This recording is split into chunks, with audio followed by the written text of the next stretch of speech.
Abby and Brittany, is married to an Army veteran now. Abby and her conjoined sister Brittany, they're both 34 years old. They're married to Josh Bowling, who is a U.S. Army veteran. The legal contract said, "I do," but the reality was always, "we do." When Abby Hensel married Josh Bowling, she stepped into a union that redefined the very geometry of devotion. Brittany was there, of course, a silent witness to every whispered vow and a permanent passenger in the most intimate corners of her sister's life. For us to imagine how three people navigate a marriage built for two, one must look beneath the skin at a life defined by radical compromise. And that's one heartbreaking story for both sisters. Love in the singular, life in the plural. The news of Abby's 2021 marriage to Josh Bowling, a nurse and Army veteran, didn't reach the global stage until years after the ceremony. When it did, it ignited a firestorm of curiosity that bordered on the voyeuristic. Yet, for those who have followed the twins since their 1990 birth, the union wasn't a tabloid headline. It was the ultimate assertion of personhood. In a world that often views conjoined twins as a singular biological curiosity, Abby's marriage was a defiant claim to a private, adult identity. But how does one carve out private when your sister's nervous system is inches from your own? The logistics of their romantic life are governed by a silent, sacred code of conduct that the twins have spent over 30 years perfecting. While they share a bloodstream and everything from the waist down, they remain two distinct psychological entities with different tastes, moods, and desires. In the context of a marriage, this requires a level of emotional maturity that most single people will never have to summon. Imagine the discipline required for Brittany to provide Abby and Josh with the mental space for intimacy, to be physically present while being emotionally absent. It is a choreography of the soul, a voluntary receding into the background so that a sister can experience a moment of singular joy. Josh Bowling entered this dynamic not as a spectator, but as a partner who understood that to love Abby is to respect the unbreakable bond she shares with Brittany. This isn't a threesome in the crude way the internet might suggest. It is a specialized form of companionship. Their life in Minnesota is remarkably domestic, filled with the mundane rhythms of dog walking, grocery shopping, and home-cooked meals. Yet, every action is a three-way negotiation. When Abby and Josh want to watch a movie, Brittany is there. When they sleep, Brittany is there. The third wheel isn't a guest. She is the very architecture of the bride's existence. Socially, the marriage has forced a recalibration of how the public perceives them. For years, the world saw them as the twins, a plural noun that stripped them of individual agency. By entering into a legal marriage, Abby forced the world to acknowledge her as an individual woman capable of making a life-altering choice independent of her sister's biological proximity. It was a move from we back to I, even if that I is physically tethered to another. Brittany, for her part, has shown a grace that is almost saint-like, supporting her sister's pursuit of a traditional milestone while navigating her own path as a single woman within the same skin. There is a profound, almost heartbreaking beauty in this arrangement. It challenges our Western obsession with autonomy and personal space. We are taught that a marriage is a fortress for two, a place where no one else is allowed. The Hensels have dismantled that fortress and built something more inclusive and, perhaps, more honest. They prove that privacy isn't just about physical walls. It's about the respect and boundaries two people, or three, choose to honor. When the cameras aren't rolling and the internet commenters have moved on to the next sensation, there is just a house in the Midwest where three people are figuring out how to share a life. However, the legal and social complexities are only half the story. There is the internal emotional toll of shared sensation. They have spent a lifetime coordinating their movements to walk, but coordinating their hearts to allow for a husband is a different labor entirely. It requires Brittany to exercise a form of detachment that is psychologically taxing. She must be the ultimate confidant and the ultimate stranger simultaneously. She sees the glances, hears the whispers, and feels the warmth of a hug intended for her sister. To navigate that without resentment is a testament to the depth of their sororal bond. Their adult life is a masterclass in the art of the possible. They have managed to turn a condition that many would view as a prison into a lived experience of radical empathy. As they move through their 30s, the marriage of Abby stands as a beacon of their resilience. It tells the world that they will not be sidelined by their biology, nor will they be limited by the imagination of others. They are living a life that is plural in form, but singular in its pursuit of happiness. How does a soul learn to share its most sacred spaces? The answer isn't found in the wedding vows of the present, but in the frantic, hushed whispers of a delivery room 36 years ago, where two lives began as one inextricable miracle.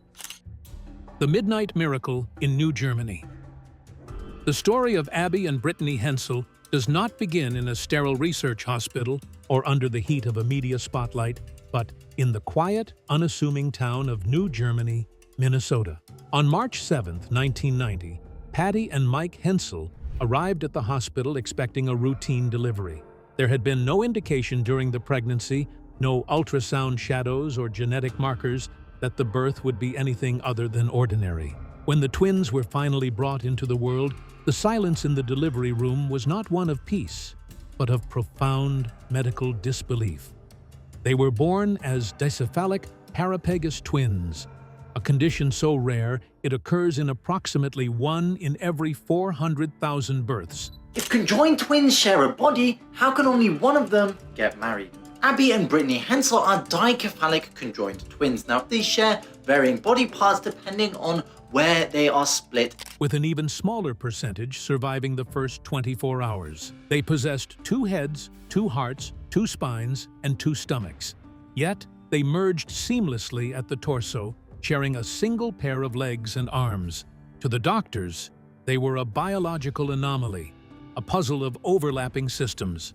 To Patty and Mike, they were simply their daughters. The immediate aftermath of their birth was a whirlwind of ethical and medical crossroads.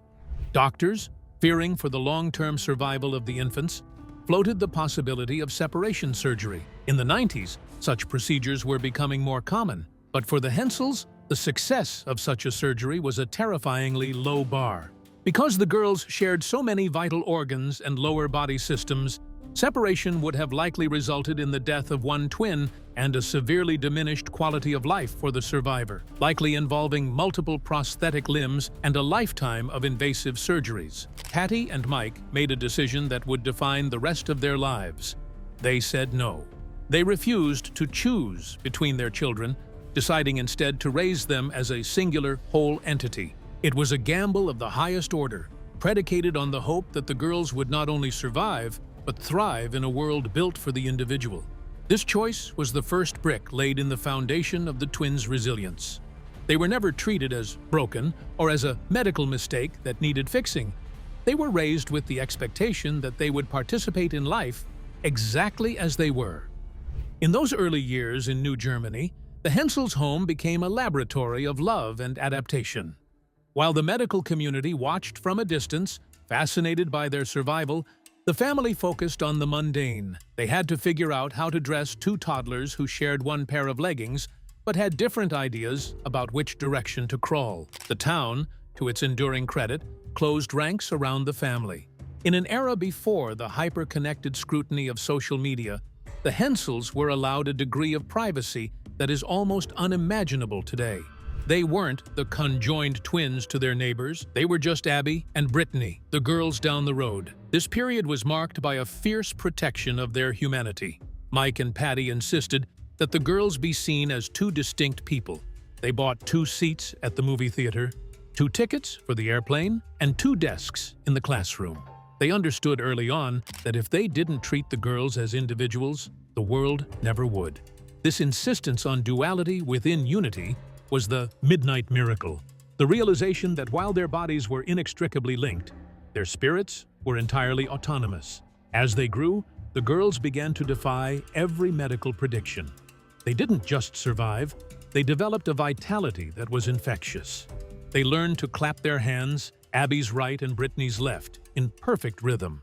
They learned to crawl, then walk, a feat of neurological coordination that baffled experts. Each girl had to learn to trust the other's rhythm, a literal sharing of the load that would become the metaphor for their entire existence. The miracle wasn't just that they lived, but that they were happy. Survival was the first victory. The next was learning to move as a singular machine driven by two distinct wills. Two minds, one machine. To watch Abby and Brittany Hensel move is to witness a neurological symphony that defies the standard understanding of human motor control. From a biological standpoint, they are a marvel of dual occupancy. While they share a single circulatory system and most organs below the navel, their upper bodies remain a testament to their individuality. They each possess their own heart, stomach, and pair of lungs. Most critically, they each possess their own spinal cord, which terminates in a shared pelvic cradle. This means that Abby, sitting on the right, has total sensory and motor control over the right arm and leg, while Brittany, on the left, controls the left side. In the early years, the simple act of taking a step was an exercise in extreme diplomacy. For a typical child, walking is an autonomous reflex. For Abby and Brittany, it was a collaborative project. If Abby wanted to move forward, but Brittany wanted to stand still, the body would physically stall. They had to learn, through thousands of hours of trial and error, how to merge their intent. This required a level of cooperated intuition that scientists still struggle to map. By the time they were toddlers, they weren't just walking. They were running, swimming, and riding bicycles. They had effectively turned two distinct nervous systems into a singular, high-functioning machine. This coordination extends into the most complex of human tasks. They can type on a keyboard at a standard professional speed, with each sister responsible for her half of the keys. They play the piano, their four hands working in such tight synchronization that a blindfolded listener would assume a single pianist was at the bench. When they drive a car, a milestone they reached at age 16, the division of labor is even more staggering. Abby handles the pedals and the gear shift with the right limbs, while Brittany monitors the left side of the vehicle, the lights, and the turn signals. Both share the steering wheel. They had to pass the written and practical driving tests twice, once for each sister. They really didn't take any special things for us. They just made us take the test twice. They wanted to do their driver's test the day they turned 16, even though I said, if you failed, you want that on your birthday. Proving to the DMI that two minds were indeed operating the vehicle in unison. There is a haunting, almost psychic quality to their physical harmony. They often finish each other's sentences or speak the same word at the exact same time, a phenomenon that suggests their shared bloodstream, carrying the same hormones and chemicals, might keep their moods and thoughts in a parallel orbit. Yet, they are not a monolith. Their bodies react differently to external stimuli. Brittany is more prone to colds and respiratory issues, while Abby tends to be the more robust of the two. One may feel a stomachache that the other does not. One may feel full, while the other is still hungry. This physiological divergence extends to their basic temperaments. Abby has historically been described as the more outspoken, stubborn leader, while Brittany is often seen as the more laid-back, humorous observer. These personality differences are crucial because they prevent the twins from becoming a hive mind. They have spent their lives in a constant state of negotiation. Every meal is a choice between two different cravings. Every outfit is a compromise between two different styles. They often wear different necklines or jewelry to signal their separate tastes, a small but vital rebellion against the singular silhouette they present to the world. The physical exertion required to maintain this level of coordination is immense, because they are essentially driving a body that is wider and more complex than the average human frame. Their endurance is a point of constant focus. Yet, they rarely complain. They have adapted so thoroughly to their shared existence that they have famously stated they wouldn't want to be separated even if it were safe. To them, the machine isn't a burden. It is the only home they have ever known. They don't see themselves as two people trapped in one body, but as a unique partnership where the boundaries of the self are simply wider than most. As they transitioned into their teenage years, the complexity of this physical union became more than just a matter of coordination. It became a matter of identity. They had mastered the art of movement, But they were now entering an era where the world would begin to stare with a different kind of intensity. They were no longer just a medical miracle. They were becoming a public fascination. But physical harmony was only the foundation. The true battle was carving out two separate personalities within the same skin: the public gaze and the private shield. When Abby and Brittany appeared on The Oprah Winfrey Show in 1996, they were only 6 years old. Abby's on the right. Abby, this is Abby Hensel, and she just said during the tape, I'm on the right. Abby's on the right, and Brittany is on the left. Let's get that straight right now. Yeah. That's important, right? To the world, they were an overnight sensation. Two bright, smiling faces on a single torso, answering questions with a charm that masked the radical complexity of their lives. That appearance launched them into a level of fame that could have easily turned their childhood into a permanent sideshow.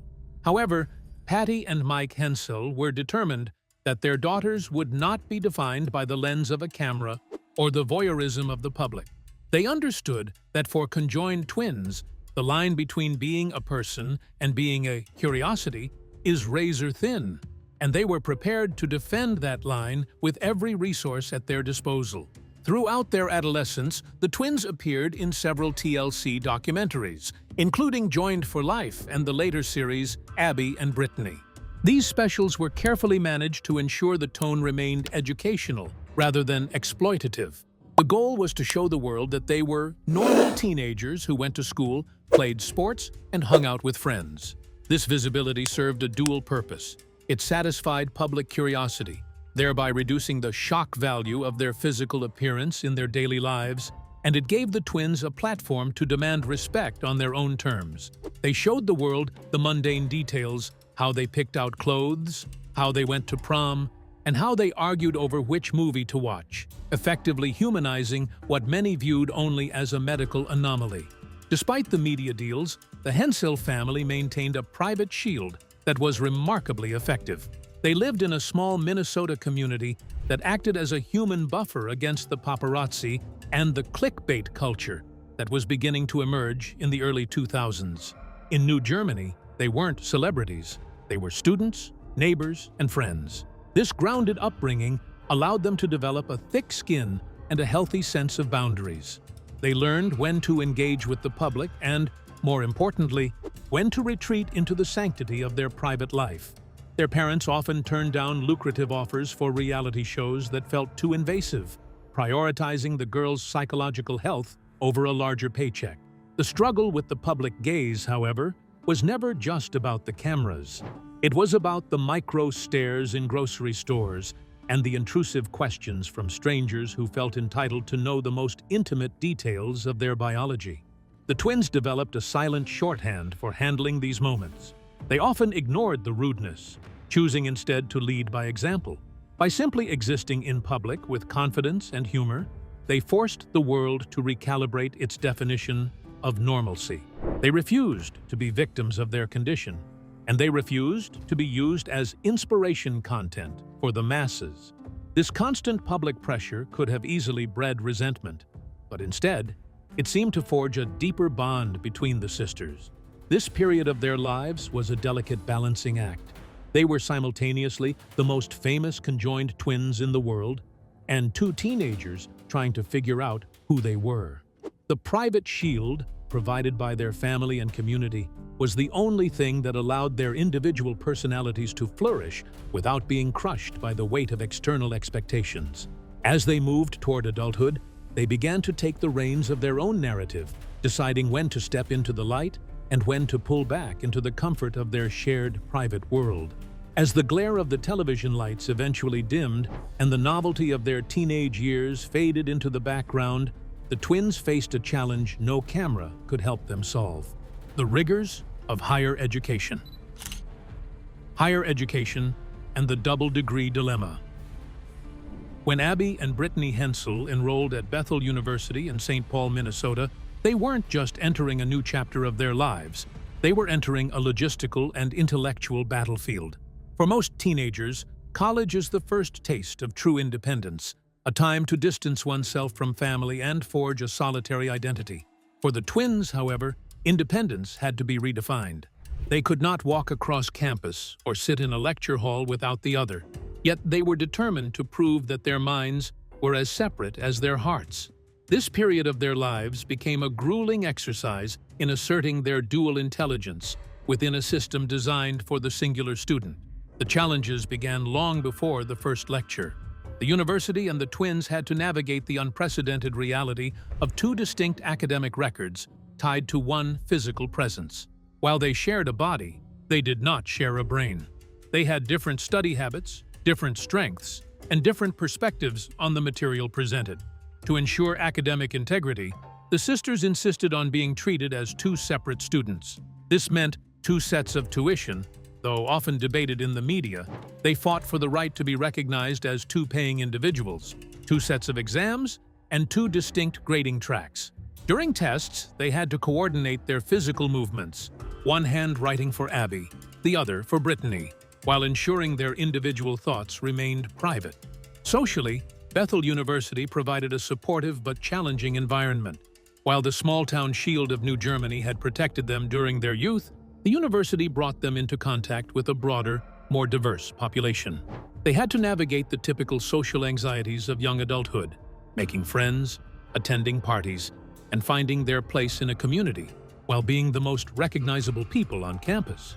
They refused to be the conjoined twins of the student body, participating in intramural sports and campus events with a normalcy that eventually turned their physical condition into a footnote rather than a headline. They were known for their work ethic and their faith, traits that anchored them as they pushed through the rigorous requirements of their education majors. The choice of major was a reflection of their shared passion for service and their individual desire to impact the next generation. They both chose to pursue degrees in education, but even here, they sought to distinguish themselves. They specialized in different areas of concentration, necessitating different practicums and student teaching experiences. The double-degree dilemma wasn't just about the paperwork. It was about the exhaustion of living two full academic lives simultaneously. When one sister was tired, the other might be energized. When one struggled with a concept, the other had to wait patiently for her to catch up. They were a two-person study group that could never adjourn, a partnership that required infinite patience and a total lack of ego. Graduation day in 2012 was a landmark moment not just for the Hensels, but for the history of education. Walking across the stage to receive two separate diplomas, they sent a clear message to the world. Biology is not destiny. They had successfully navigated the highest levels of academia without asking for shortcuts or special treatment. They proved that the self is located in the mind, not the limbs. However, the victory was bittersweet. As they transitioned from the world of theory into the world of employment, they realized that the professional sphere was less interested in the philosophical distinction between one and two. They were about to enter a workforce that viewed them as a cost-saving measure rather than a dual asset. They emerged with two diplomas and a wealth of resilience, but the world still struggled to count them as two. The transition from students to professionals would test their bond in ways the classroom never could. The fifth grade classroom. Entering the workforce is a daunting milestone for any recent graduate, but for Abby and Brittany, it was a confrontation with a systemic reality. The world is built for the individual, and the economy is rarely designed for the plural. When they secured their first positions as elementary school teachers in a Minnesota school district, they didn't just bring their diplomas, they brought a unique pedagogical philosophy. However, the professional world presented a stark contrast to their academic success. Despite holding two separate teaching licenses and having completed two distinct sets of student teaching requirements, they were hired as a team, which in practical terms meant receiving a single salary to be split between them. Once you arrive to the place where you just recognize them as very qualified and dynamic teachers, then it becomes a non-issue, really. This one-paycheck reality is perhaps the most tangible example of the heartbreaking aspect of their story, the persistent refusal of institutions to fully acknowledge their dual personhood. From a strictly financial perspective, the school district saw one body in the classroom, but from a functional perspective, they were getting two sets of eyes, two distinct voices, and two different approaches to student needs. Abby and Brittany, with their characteristic pragmatism, accepted the arrangement. They understood that their presence in a classroom was about more than a paycheck. It was about proving their utility and carving out a space where their condition was an asset rather than a distraction. In the 5th grade classroom, the twins found their true calling. Children, unlike adults, possess a blunt, unfiltered curiosity that the twins were well prepared to meet. On the first day of school, they typically hold an open Q&A session, allowing the students to ask any question they want about how they function. By addressing the physical reality head-on, they strip away the taboo and replace it with a lesson in biology and empathy. Once the initial curiosity is satisfied, the students quickly move on. To a 10-year-old,